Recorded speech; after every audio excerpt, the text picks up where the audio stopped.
Welcome to Mama of the Wild Crew podcast, the podcast where we embrace the messy, wild, beautiful journey of motherhood together. I'm your host, Alexa Schmoker, mama of two beautiful kiddos, wife, nurse, and lover of Jesus. Motherhood is full of hard moments, unexpected chaos, and those days where you just really don't have it all together. But in the midst of it all, there is so much joy. On this podcast, we're diving into the real, honest conversations about motherhood, the challenges, the triumphs, and everything in between. We'll hear the stories of incredible moms from all walks of life, share wisdom, laughter, and let's be real, probably a few tears.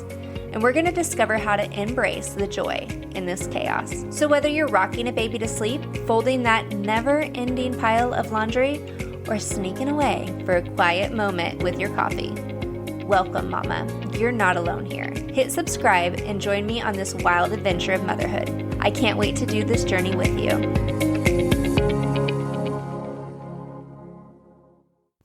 Hey, Wild Crew Mamas, and welcome back. Today's episode is extra special because I get to sit down with someone who has been a part of my life since high school. And now all these years later, we're walking through motherhood together, kind of like reconnected. Elizabeth Hert is not only a mama of three fierce and fun little girlies, Holland, Lennon, and Iverson, but she's also a creative soul, a faith fighter, and the heart behind Wooden Okie. Whether it's crafting that birthday magic or navigating the raw and beautiful mess of motherhood, she brings honesty, humor, and a whole lot of heart. Her story is one of rebuilding faith, finding joy in the small things, and raising daughters who are both princesses and wild adventurers. And I just know you're going to connect with her like I do. We're already cracking up over here. So let's welcome my sweet friend Elizabeth to Mama of the Wild Crew podcast. Hi. Thanks for having me. Of course. Tell us a little bit about yourself and about your husband and your girlies. Okay, yes. I'm Elizabeth. My husband is Channing. And then, like you said, I have three girls, Holland, Lennon, and Iverson. They're 4. So everyone's about to shift in age too. So it's about to be 5, 3, and 4 months. Oh. So I know that's a good... Everyone's all close together and, cozy. And, been married for 2013. So almost 12 years this year. That's crazy. I know, that's weird. I remember going to your wedding. Yeah, I know. You were like kind of one of my first friends to get married. Yeah, I know that. Do you feel like that? 20. We look back and we're like, that was too young. But it was great. It was great. It worked out. But we were like, we couldn't even have champagne at our wedding. We had chocolate milk. Chocolate milk. We were babies. Yes.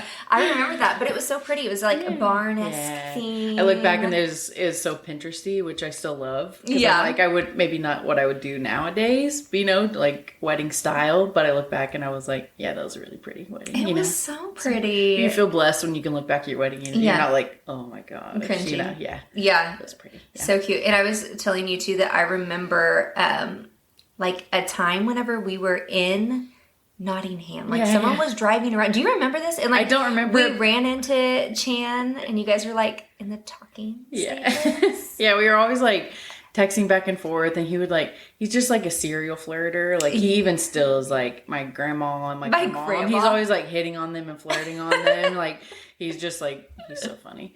And he's a charmer. And so, we would always just text on and off and it would just we'd never hang out. Yeah. And then it was after we graduated. Yeah. And finally, he just had invited me one night. I don't remember if I told you this story.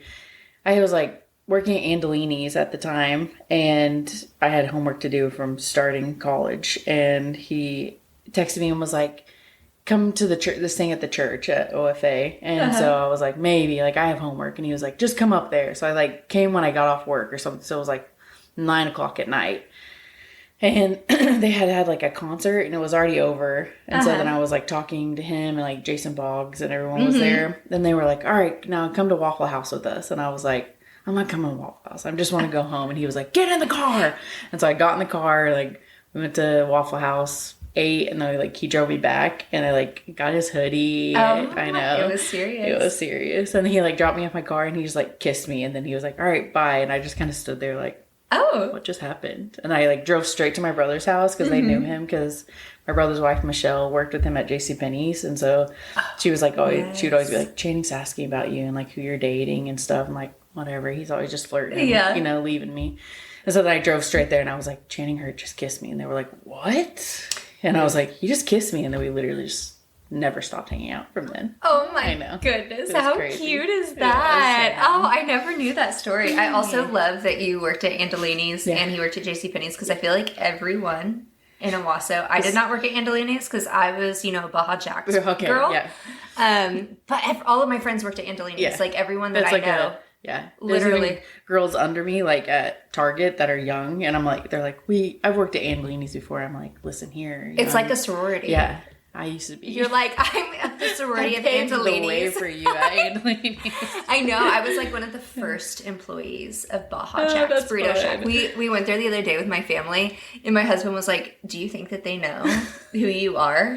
And I was like, they probably don't, and that's such a shame for them. I should put a picture up in the back. I should have a picture. Yeah. Like, I made this playlist. This playlist that is still playing, I made that. Did you really? Okay? That's great. I LimeWired that baby. Man. Yes.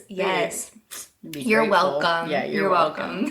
For what was our last anniversary gift, I actually got him a black and white framed picture of a Waffle House. Like, it's just a cool picture of like Waffle House, and I gave it to him, and it made him tear up a little bit. That is cute. I got him. Well, and do you listen to the Jonas Brothers song, we play Waffle that. House? The girls love it too. So Jordan and I love Jonas Brothers. No, man, they really came back. They were good back then, and then they came back, and I was like, man. Well, I wasn't a Jonas Brothers fan back in the day, and to be honest, it was like selfish. I felt like I was like too cool or something. Yeah. I was like, because they were kind of like it was on the tape. We were growing up. We were growing up. But man, I love Jonas Brothers. Yeah. We went to their concert last time they came to Tulsa, and I was like, that is the best concert I've ever been to in my entire life. Oh gosh, okay. So it was just like fun and oh my gosh, and they're just so talented. And I was sitting there like I felt convicted by the Jonas Brothers. You started putting your hands up. I'm like, amen. Yes. So good. Hey there, Wild Crew Mamas. Some super exciting news. If you're like me these days, any day is a hat day. Literally, probably every day is a hat day. And we have 2 new hats for Mama of the Wild Crew podcast. I am so excited, and huge shout out to my sister-in-law Brie over at Schmoky Designs for taking these ideas and bringing them to life. We have Mama of the Wild Crew podcast hat, and we also have the cutest hat. It says Motherhood is my ministry, and ain't that the truth, guys? Head on over to our Instagram at Mama of the Wild Crew _podcast. DM me or comment on one of the posts and let us know that you want your hat today. Growing up, our parents had a super special tradition. We kept this big stork in our garage, and whenever someone either in town or one of our friends had a baby, we would all load up and go over to their house and put this stork in their yard to help them celebrate. It was one of my favorite childhood memories, and my sister Addison Sewell has carried on that tradition. She is the proud owner of Owasso Storks, offering personalized stork deliveries to families celebrating the arrival of a new baby. Whether it's a baby announcement, a baby shower, or to celebrate the birth of a little one, Owasso Storks is the perfect, thoughtful, sentimental gift. There are even options to celebrate proud big siblings and even those furry little family members. For a sweet, memorable gift, reach out to Owasso Storks. Check them out on Instagram. That's at Owasso Storks, at OWASSOSTORKS. And you can find their contact info in the show notes. Guys, this is just the sweetest gift. I have personally been blessed by a stork from Owasso Storks before Owasso Storks was a thing, and it was just the sweetest thing. So definitely reach out to Owasso Storks.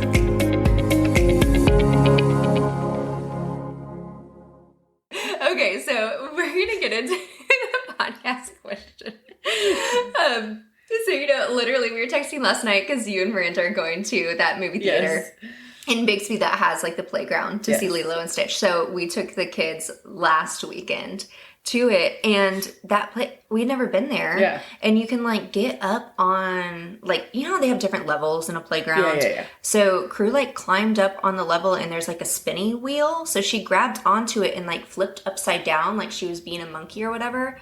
And I saw her and I was like, oh, hey, Cruzy, like, look at you, cute. Well, anyway, she like let go to wave at me. Oh. Boom. Oh. It was like 5 feet. Oh, gosh. So far, that was our first big, like... Big boo-boo like that. Big boo-boo like that. Yeah. So, of course, Jordan's like looking at her like frozen, trying to assess the situation. And I like go in the playground with It's probably not easy to get in there, too. It's not easy to get in there. No. And, of course, there's so many kids because it's like the grand premiere of Lilo and Stitch. Yes. And she's losing it, and there's just blood everywhere. And that makes it worse. Like, yeah, because it's so vascular, you know. So like, it was her mouth, her nose, everything. So we finally got settled. But that was my mom feel surrounding what you guys are doing today. So have fun. Yeah, thanks. Be safe. It was a nice warning. Yes, yeah, be safe. Anyway, what's your mom feel? Oh man, I kind of have 2. Okay, one for each kid. Yes, yeah. Okay. So for Holland, one time we were at Fantastic Island playing on the, you know, splash pad, doing the whole thing. She runs up to me and she's like, look, and she has candy in her mouth. And I was like, hey, where'd you get that? And we were there with our friends. I was like, did Michael give you that? And she was like, yeah. And I was like, okay, cool, go on. She's eating it. Then later I went up to our friends and I was like, hey, did you give Holland candy? He's like, no. I'm like, went back up to her. I'm like, where did you get that? And she's like, on the ground. And it was like Jolly Rancher-ish. So I'm like, there's no telling what was like stuck to that. And just blue mouth. Yeah, I knew when I saw it because I was like, why do you just have random candy, you know? Yeah. And it was a random candy, yeah. It was a random candy. It was fun. Immunity, you know? Yeah, you're just building up that immunity. Yes. Oh, and then Lennon, when we were in Target, you always let your kids stand in the basket. You know, it was like easier at the time. Holland always wanted the seat. They would fight, so Lennon would just stand up. She had to be like 1.5, maybe. And I was trying, so don't get that Target Circle app because it distracted me. It distracted you. I was looking at deals on my phone Before to try I was to telling her I've never gotten the Target Circle app. All these years, I don't know what it is. I haven't downloaded it, but anyway. It's saving you. Here you go. This is your saving. Oh my gosh. So I'm looking for the deal like that, and all of a sudden I hear a guy behind me go like, like that, and it's because she's climbing over the edge and she falls to the tile floor. No. Yeah. So I like scooped her up, and I'm just standing in the middle of self-checkout, and I'm like bawling my eyes out because she had like hit her head. And thankfully, like a person checking out and a lady who worked there came up to me and they were like, we're nurses, like just want to let you know, like let me check her out, she's fine. I was like, yeah, it made me feel better. They came up to me, but yeah. Oh, and then you're like, your kids in the basket. Guilty. Oh man, so guilty. So now I'm like, don't you dare stand up in a basket. You know, they want to ride on the edge all the time. I'm like PTSD and well, Crew fell forward out of the wagon one time. I think I remember you saying that story. So yeah, we actually just yesterday we were at the park and she was like standing on the front of the stroller and we were like, sit down because one time you fell out of the wagon. Yes. Okay, so you and I have known each other since high school. Back when we were wrapping ankles and fetching ice and making Gatorade ice too. Watching SVU on our breaks and doing photo shoots because everyone I think listening to this is at the age where you did a photo shoot. You did. And you know you did with your camera at the park with your friends. You did. or at sleepovers or... When we did it for the managers and like the trainers, we A Desperate House. I think back to that, I'm like, why'd they let us do that? That was so scandalous. Why did they let us do that? Oh my gosh, we're going to have to find that picture and share it with you guys because it was scandalous and it was like, I don't know. That's not how I saw myself. It was so random for us. Or how I see myself in the future. Yeah, okay, guys. So we were athletic trainers for the sports teams, and we decided to do a photo shoot for like our calendar stuff. Yes, yeah. For like the program. For the program as Desperate Housewives. We all had like apples in our hands and... Yeah, I didn't even watch that show. I mean, I wouldn't have had any reference. It must have just been big. It definitely was big at the time. I don't know. But yeah, we did that at Jenna's kitchen. Yes. Which is such a beautiful kitchen. Yes. But anyway, so... Now here we are, walking through motherhood, looking back. Did you ever imagine life would look like this? I did not. No, that's crazy. Like, that's so crazy. Even just saying like our story, me and Channing me, like that wasn't even on my radar, you know, to have like met him and like got up with him, thinking about having like kids and yeah, that's crazy. Oh man, and we both walked through just like crazy high school boyfriends and stuff. And I think back on that and I'm like, oh, yeah. I think if one thing I could like teach crew, I don't even know how to approach this, but like just dating intention. That's like one regret I have. Obviously everything worked out for me, but just like dating more intentionally or protecting your heart better. I don't know. That like me teaching them to be like less of a people pleaser and like I feel like they're gonna be strong enough to be like, boy bye, you know, kind of thing. Yeah, like we were sneaking in the locker room to check boyfriends' phones while they were at a practice. Do you remember that? I mean, doing the thing. And why did we put up with that? Anyway, I don't know. Yeah. But, okay. So when we first started talking about, like, you coming on this podcast, I remember you told me, like, you felt a little inadequate. And I'm glad that you said that because I feel that way, like, quite often. Yeah. Even, like, doing the podcast or posting on social media or anything, I feel like, oh, who am I to, like, do this, I guess. But Channing was really, like, the one that you said encouraged you to go on and share. And you said to me, like, that's the beauty of it. He meets you where you're at. Like, you don't have to meet his expectations and his love for you.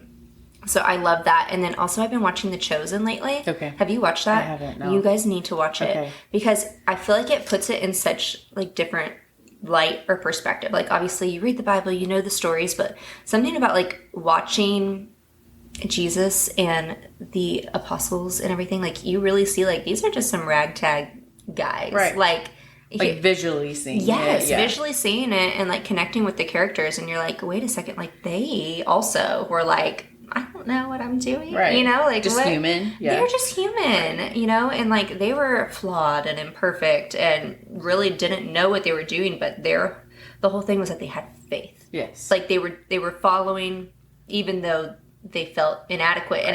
And we all are inadequate. We're equipped through him. Right.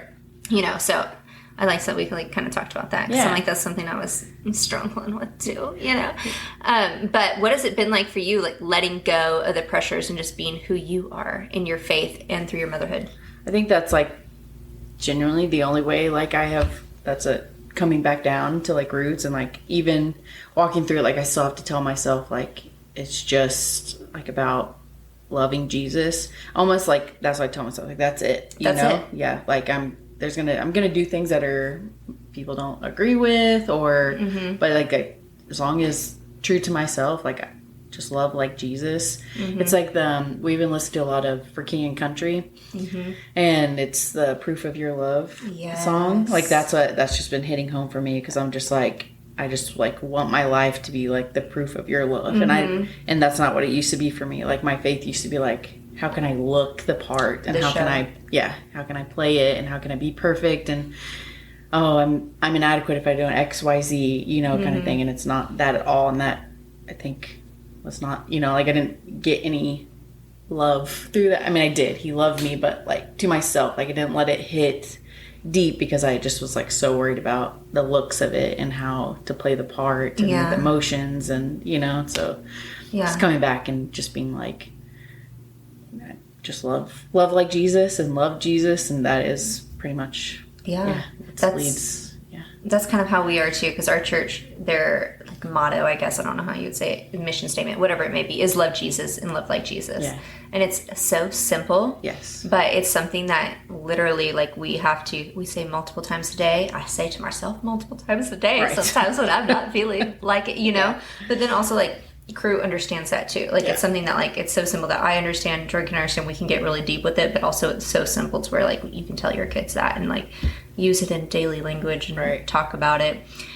For King Country, are they the ones that they have a movie, don't they? Do they have a live movie? I feel like I heard them talk about it one time on another podcast. I need to see because honestly I haven't listened to them for a while, and when I went back to like see, they had a bunch of soundtracks, so I imagine that is, you're probably right. And I feel like maybe, is it Rebecca, is that who's in it? This might be completely wrong information, but I think someone has a book that they just put out with their husband too, or something. And it's one of them or something. Yeah, we'll have to look it up. And if this is wrong, guys, don't quote me because it might be. But I think it might be right. So you're on the right page. I might be on the right page. Yeah. So we'll have to watch it. Yeah. I saw them at Frontier City. I don't know. really? 6 years ago or something. That concert. It was like one of the best concerts I've ever been to. So really, it was one of their main albums. I don't know. That was around that time. That has "Fix My Eyes on You," which is like one of Lennon's favorite songs right now. Like we get in the car, she says, "Fix my eyes," and that's what we play. So it's been fun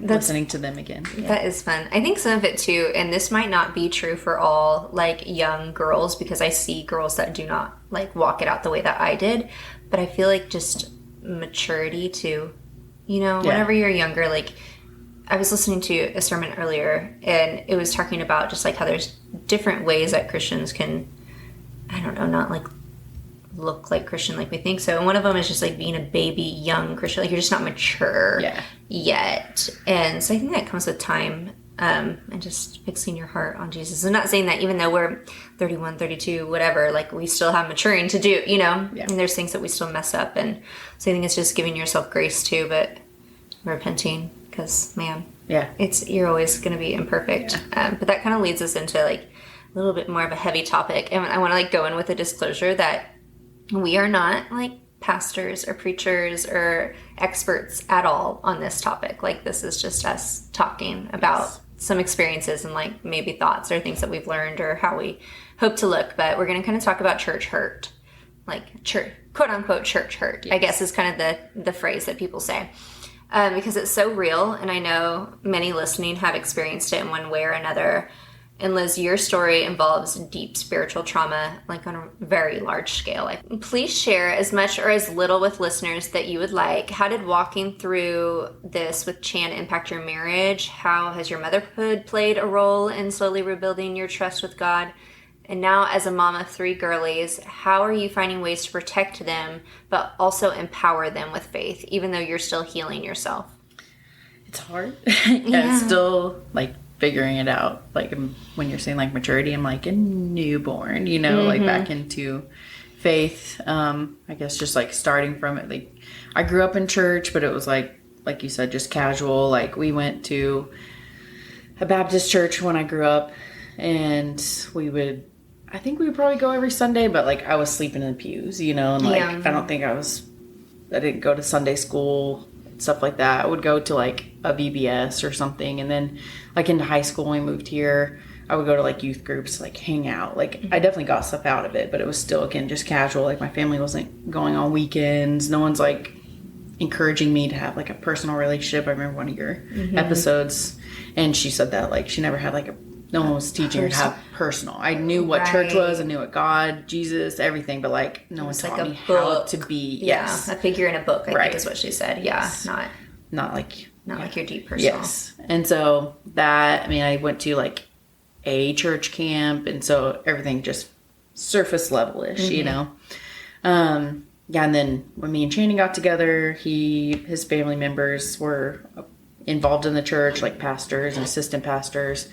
And so then I was like, that again, where it's like, I need to people pleaser. I'm like, how do I, because when we first got together, I remember his mom she doesn't care, I guess, if I say this, but she being like, they didn't want us to be together because I'm like not involved in the church with them and stuff, even though he was like rowdy, he had no idea. But he was like the church kid. Like whenever I think back, like that's how, I guess, one of his identities, not his identity, but one way that he was known was like being he's a PK. Yeah, he's a PK. Yeah. And so the PKs are wild. Yeah. And so like I remember not feeling like good enough to be dating him. So then I'm like, how do I transform into the person you want me to be? Which is like, I'm going to dive in and like, we don't say any cuss words. We don't watch movies with cuss words. Like I'm like down. We're crossing off the boxes. Right. Yeah. And not really because I think that spiritually it will help us, but because like that's what we're supposed to do. That's what we do. Yeah, that's what we do. Which puts strains on our marriage too, just because I'm like controlling it and nagging if like these things are happening, and like not being a free spirit person. Like it's like, do these things, which is what he grew up with too. So he's like, this is not fun, Yeah. But that's where we're deep into that. I did start to develop like more than just like a surface level relationship too by doing that. Like it's easy to like read the Bible and like, okay, I'm getting something out of it, but also still just walking, talking the talk, walk the walk. And anyways, then we had some stuff come out. It was like 7 years ago maybe, where a family member we found out and was sexually abusing a child in his family, and looking up to that person as a pastor. So then, that just rocked his world and our world on many different levels, right? Levels of hurt. And so I just, I don't know how much longer after that when it came out, but obviously that's a struggle. And he already wasn't like, because he had grown up in it and it was controlling, like, wasn't like he was super deep into church or like his relationship or anything either. He was already starting to pull away. So then when that happened, I remember we sat down and we like went to lunch at Qdoba on Cherry Street, and we like sat down and he was like, I think I want to be atheist. And like, it shocked me on a world that was like, how does that look for us? Not like, wow, how he must be hurting. Like, obviously I felt that for him, but it was like, what are the people going to think of us? And like, that's my first thought, which when I think back to it now, like that breaks my heart, that's what I thought. And You're human too. Yeah.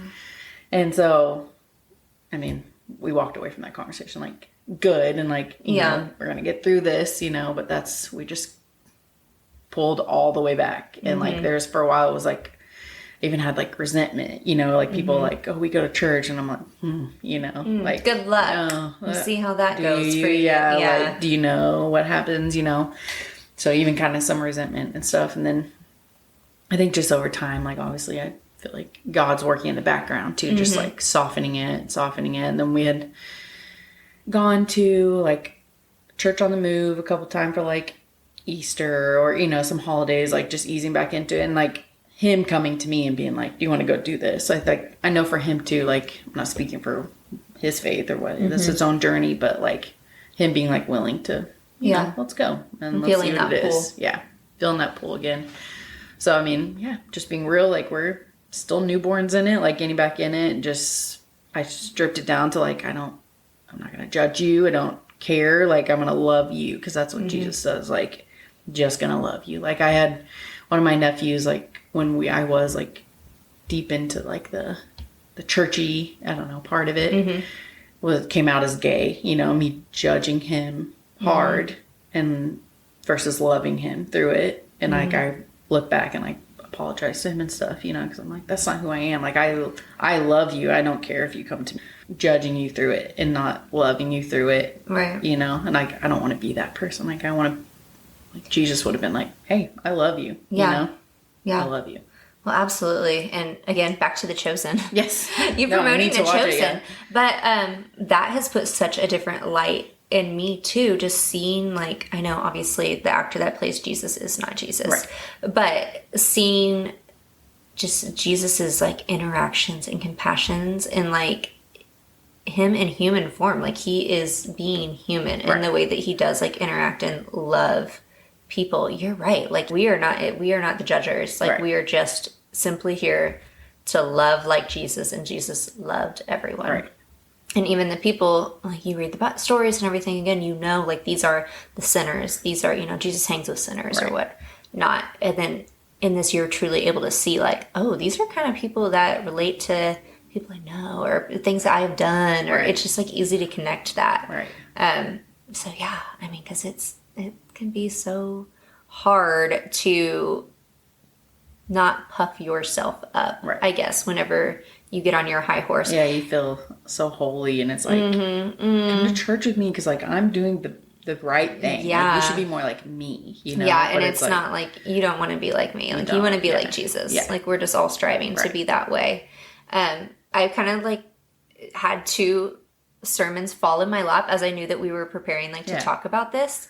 So I will link them below, but two sermons that I kind of like listened to and watched that I found helpful, just like kind of thinking through this topic and situation and everything, was on YouTube, Craig Gershell, his sermon on Christians Let You Down. Okay. Oh, that's good. And then Matt Thomason at First Church just this past Sunday. Okay. did a sermon. It's like a series why. Like it's taking all of these questions, like hard questions against Christianity and kind of going through it. And it's why we need the church. Okay. So those are also good. I'll link them below. But in the sermon with Craig Rochelle, he makes a quote of Brennan Manning, and he says, the single greatest cause of atheism in the world today is Christians who acknowledge Jesus with their lips, then walk out the door and deny him by their lifestyle. That is like what the unbelieving, what does it say? That is what an unbelieving world simply finds unbelievable. Mm. So it's like that atheism is due to, I think is what it's saying. Like seeing a Christian. Seeing a quote unquote Christian, not acting like Jesus. Right. And then he really dives into talking about like the church didn't let me down. God didn't let me down. Like a person. Yeah, that's what I have to tell myself a lot of the time. Yeah. Like when I was going through like the resentment and stuff, is like, that's just a human, you know? Mm-hmm.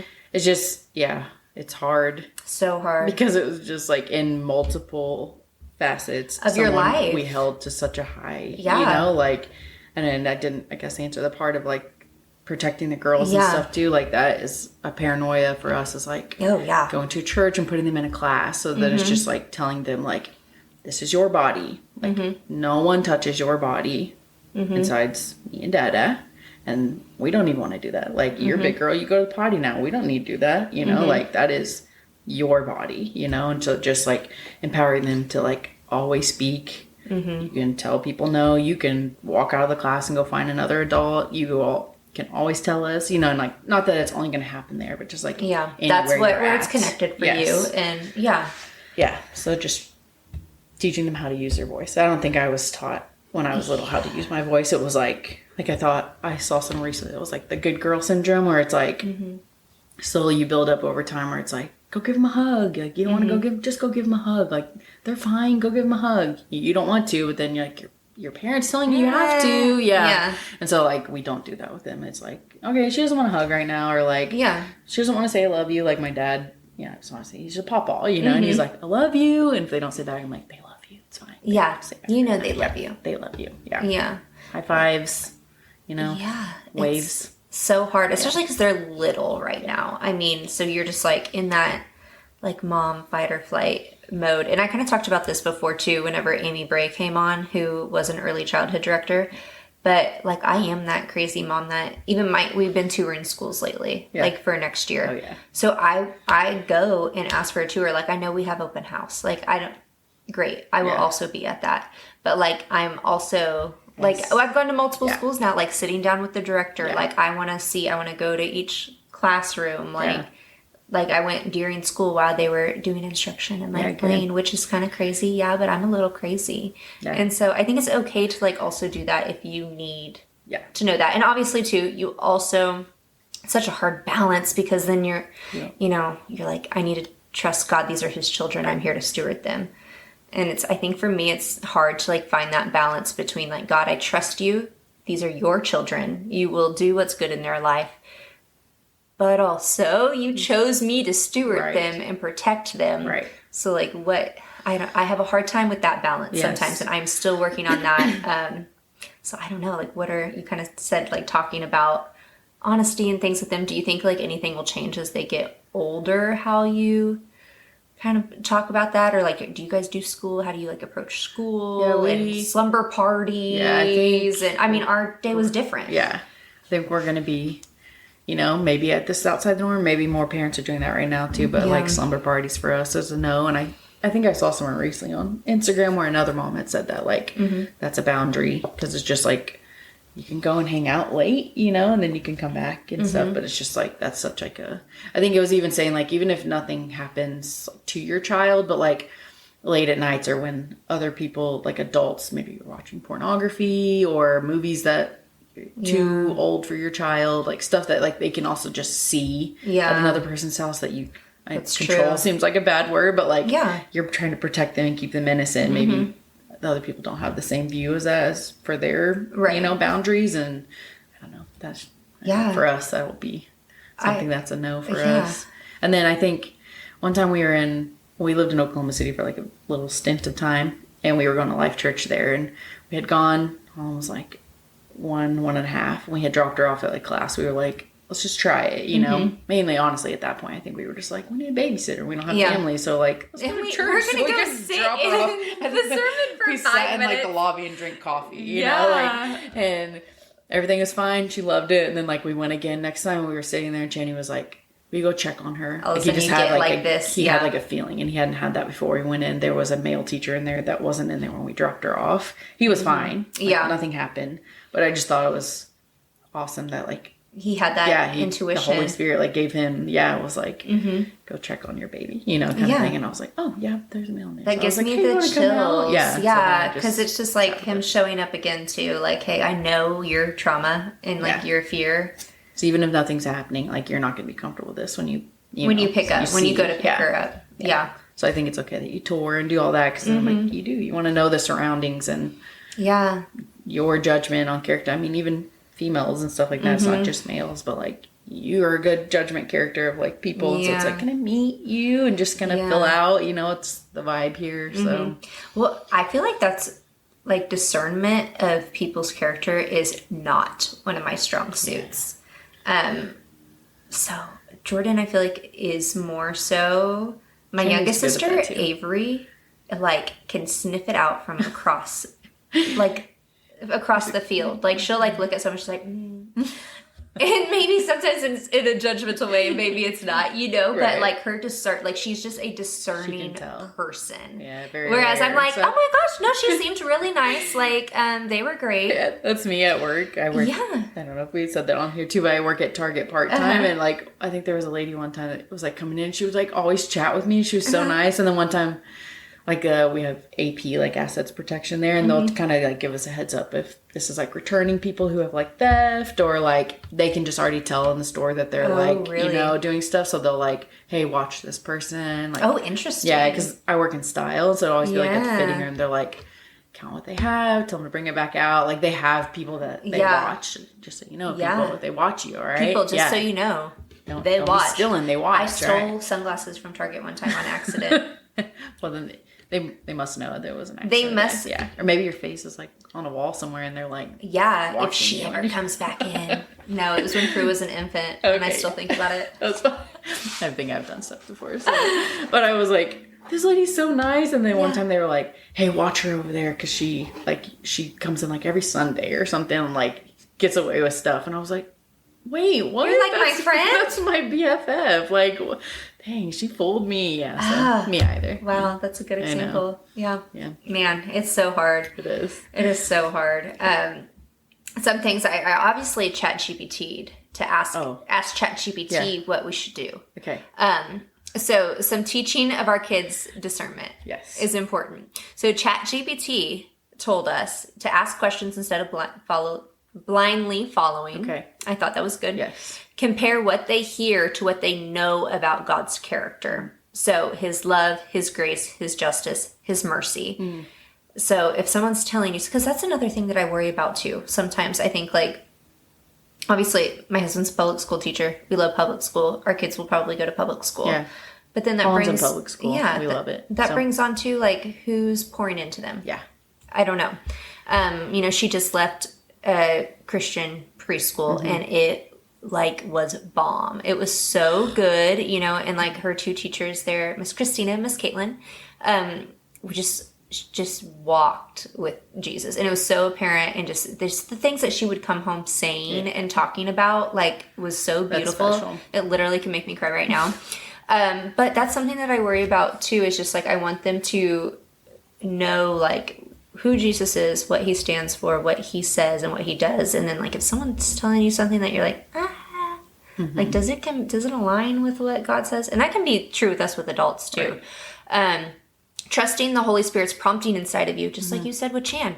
A small voice that says like, this doesn't feel right, or this doesn't sound like love, or this does sound like love, you know, like, so just kind of like listening to the Holy Spirit. Another side note, I was listening to a podcast not too long ago. I think it was For the Girl. Do you listen to For the Girl podcast? Okay, you need to. It's these two girls. They're moms now.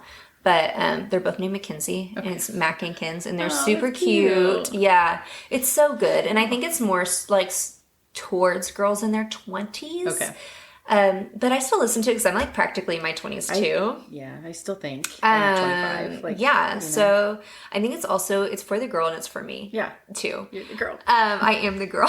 But they had one of their friends come on and she was talking about how she prays for her kids to like feel and hear the Holy Spirit and like see them in dreams. And she says like they are so like they are not that far distance from have been in heaven or with God and Jesus. Like Wilder's 10 months out, like Iverson's 4 months out. Like, so that was something that I like wrote on my notes in my phone. Cause if not, I'll just forget and like screenshotted it. So I'd see it whenever I got on. Cause I'm like, I'm not going to forget this.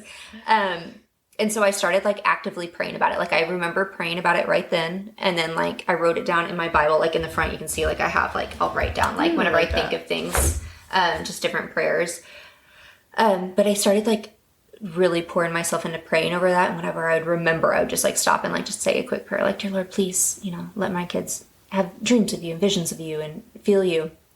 And then not a week later, Crew was sleeping on our floor, like on the end of our bed, and she woke up in the middle of the night and she stood up and she was like looking at something and she said, okay, Jesus. Oh. And then she like crawled in bed with us and then fell back asleep, but it woke Jordan and I both up. And so we were like, what? And I hadn't told Jordan this. Yeah. So in the morning, Jordan's the one that said like, who are you? Like, what'd you dream about last night? Like you woke up and you were like talking to someone. And she said, Jesus. And Jordan said, what did he say? And she said that he loves me. Oh. And I'm like, that is wild. Yes. And then I told him, like, actually, I heard that and I've been praying about that. And like, I wrote that in my Bible on 5/14. Like, wrote that I wanted to pray for this and everything. And then that was 5/19. Yeah. Is that not wild? That is wild.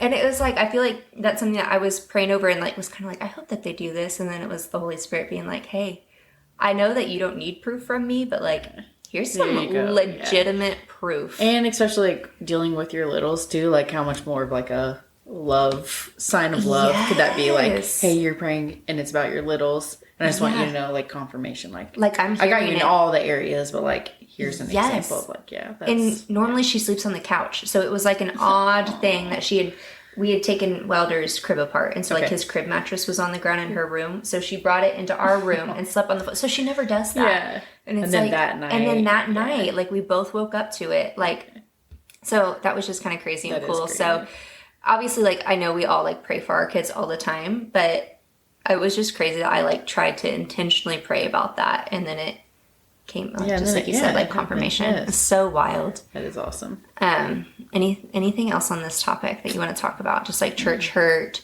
raising your kids, protecting them. I mean, I guess just and a reminder to myself too that like, it's not God that did it. It's not, I mean, because I think that struggle too, like why would you allow this to happen, but like understanding that's, we have free will and people make bad decisions but just me saying this and recovering myself is like, Jesus didn't do that. Right. Even still, like we're like tiptoeing into a church and it's hard not to feel like the church as a whole, and that's not true, it's just a singular person, so that, and then just raise your kids to have a voice because that's going to be one of the most important things, I think, is you can say no and you can tell people, like, even if you didn't say no in the moment of whatever it is, you came to us later. You came to us later and said, this was uncomfortable and I didn't like this. Okay, we'll be your voice, so. Yeah, and it doesn't have to be like big or small. Yeah. Like it doesn't matter what it is. My friend said this, I didn't like this. Okay, well. Yeah. How you could say this or hey, I'll talk to them or whatever, Yeah, I think responding with it too because I don't know, I feel like sometimes I think back when I was little and I would tell my dad something and he's just like a boisterous person. Like just he's Italian, he's stuff, and he'd be like, "Well, I'll go talk to him," and I'd be like, "Don't call them!" Like, don't. When my mom's like, "I'm getting involved," I'm like, "I just want you to listen to me and not." Yes. Sure. Oh, so I'm like, I'm gonna have to be mindful of that too because I can be, Jesus wants us to be slow to speak, but I am working on that. Yeah. Because I can be very fast to speak. Me too. And then later, I'm like, why would I say that? Oh, dang it. I was thinking about that on the way over here. Is like, I'm just I've accepted that I'm an awkward person, and it's that meme where it's like, you bet I'm gonna lay in bed for the next 30 years and think about that one awkward thing I said to that one random person. You know, that's me. Yeah. Oh, that's me too. Yeah. I think about it literally all the time. If I've ever said anything awkward to you, I promise you I've thought about you multiple times. Yes. Multiple times. Yes. Well, and then another thing that he was kind of talking about in the sermon, Craig Rochelle, in that one sermon, was that like at the end he stopped and like apologized. Like, if this has happened to you, he's not like saying like, I'm not trying to minuscule what happened to you, because it's very big and it's very real, and like, but just know that like that is not the church, that's not God, that was a person. And then he said too, like, Jesus goes through and says hypocrite in the Bible however many times, like, woe is the hypocrite. So Jesus didn't like hypocrites either. So that has been a big healing thing for me too, is just seeing Christians walking through, like one of my cousins, like she's just like a normal person, you know, and it's like, but loves Jesus, and I've never felt like judged by her. I've never felt, you know, and it's just like, she's the most giving, loving person. Like one time she was down visiting my grandma. They actually live in the neighborhood too. Oh, really? Yeah. And she was like, you guys want to go to Target with me? Took them, came back and like bought them toys. Not that that's like, you know, but it was just like, that's so sweet. Like, it's just like everything she does is like to give you to want other to be people. like them. I see Jesus in her, you know, and like I've never once felt her judge anyone, actually, you know, like even if you're like, oh my gosh, this person, and she's like, oh, well, maybe it's this. Like, you know, like doesn't gossip, doesn't, So that's one of the most healing is actually seeing a Christian who doesn't walk out the door and act differently. They're just that's who they are. And they love Jesus, you know? So, that's healing. That is healing. That's good. Okay, so let's jump into your creative side. You describe yourself as a creative heart and your free spirit. I totally see that in you always. You've always been that way. And I love watching your magic through wood and oaky. So how does creating, whether it's being crafts or decorating or just dreaming about different ideas, bring you back to yourself in the middle of motherhood? Yeah, that's definitely like my form of me time is like reading. Like I've been really getting into like reading books. Yes, I love to read. Just being creative. Like I will always try to be like, ooh, I should try and sell this. But Jenny's like, just do it because it just makes you relax, you know? So it'll be like, oh, I think I'm going to learn how to cross stitch, or I think I'm going to learn. We just built the girls' beds like from scratch. That. So I was like, so we can do that, right? It was a lot harder than I thought it would be, but it was fun, like learning how to do that. And so that just is always like my me time, and like reminding myself that I'm a person and not just a mom, because it's hard to get lost in that. Like when Holland was first born, I remember feeling like, I don't even know what music I like anymore. You know, like there's just so many things that you get consumed in, like a kid, and you watch the kid shows and you listen to kid music and it's fun, but then you're like, what do I like? What do I like? Yeah, so creating is always like a good downtime for me. Yeah. I think that's so important to try and find hobbies, because I'm the same way. Like when I first had Crew, and honestly, even before I had kids, Jordan would be like, what is your hobby? And I'd be like, well, you know, nursing. Like, I'm a nurse and I love that. And he's like, that's your job. That's not a hobby. Like, that's what you do for work. Right. And I'd be like, well, I like to go to brunch with my friends. And he's like, so you like to eat, which is also required. Yeah. I'm like, but I do love that. I love to do that. Yeah. I love to go to brunch with friends or coffee dates or something. But yeah, since like after having Crew and trying to like find my own hobbies, like now I like to read, and well, I guess maybe that's it. Maybe I just keep searching. Yeah. But it is important to have like doing this podcast. I like to do this podcast. Yes. Yeah. This is a hobby. This is a hobby. Yeah. Yeah.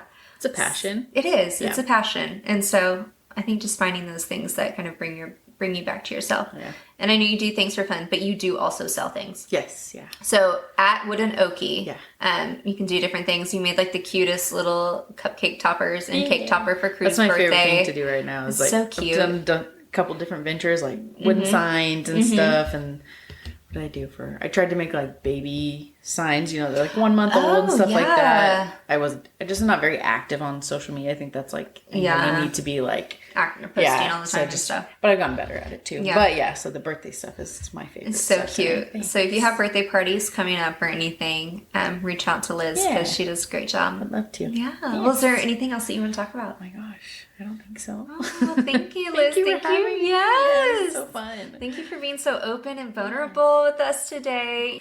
Your story is a reminder that motherhood isn't about perfection. It's about presence, resilience, and creating something beautiful right in the middle of the mess. I love seeing how you love your girls so fiercely, create fearlessly, and keep showing up for your family and your faith, even whenever it's hard. And for anyone who's listening and wants a little handmade magic or just a dose of real mom honesty, go follow Elizabeth at Wooden Okie. That's at WOODENOKIE.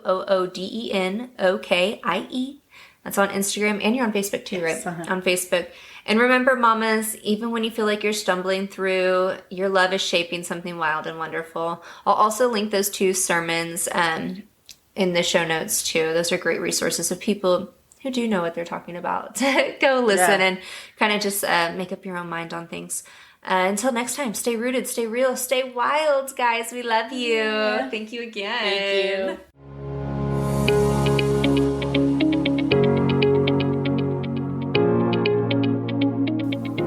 Mama, I'm so grateful that you took time out of your busy schedule today to listen to Mama of the Wild Crew podcast.